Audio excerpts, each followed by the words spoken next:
রান্নার fish and fusion চ্যানেলে সবাইকে স্বাগত। চলো আজ আমি তোমাদের সাথে শেয়ার করব এঁচোড়ের একটা রেসিপি, বাদশাহী এঁচোড়। বাদশাহী এঁচোড় বানানোর জন্য প্রথমে আমি মশলাটা আগে বানিয়ে নেব।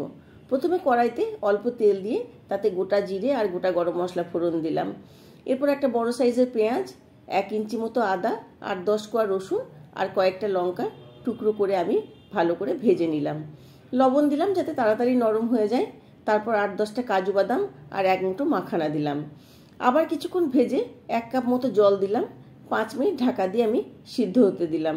তারপর ঠান্ডা করে মিক্সিতে একটা পেস্ট আমি বানিয়ে নিলাম। এরপর কড়াইতে আমি তেল দিয়ে 2টো বড় সাইজের আলু টুকরো করে ভেজে নিলাম লবণ আর হলুদ দিয়ে। অন্যদিকে প্রেসার কুকারে লবণ দিয়ে আমি এঁচোড়টা সিদ্ধ করে নিয়েছি। আলুগুলো কুকারে আমি একটা সিটি দিয়ে সিদ্ধ করে নিয়েছি। এবার কড়াইতে তেল দিয়ে প্রথমে সেদ্ধ এঁচোড়টাকে কিছুক্ষণ ভেজে নিলাম। আবার কিছুটা তেল দিয়ে তাতে জিরে ফোড়ন দিয়ে মশলার পেস্টটা দিয়ে দিলাম। হলুদ দিলাম, 1 চামচ ধনে গুঁড়ো, 1 চামচ জিরে গুঁড়ো দিয়ে বেশ কিছুক্ষণ মশলাটা কষিয়ে নিলাম। এরপর সেদ্ধ করা আলু আর এঁচোড়টা দিয়ে মিক্সি ধোয়া জল দিয়ে কিছুক্ষণ রান্না হতে দিলাম। অল্প চিনি দিলাম। 2 চামচ মতন টক দই আমি এখানে জল ঝরিয়ে ফেটিয়ে রেখেছিলাম, সেটা মিশিয়ে দিলাম।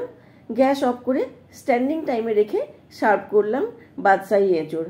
তোমরা একদিন হলেও বাড়িতে বানিয়ে দেখো, আর ভালো লাগলে আমার চ্যানেলটিকে লাইক আর সাবস্ক্রাইব করতে ভুলো না।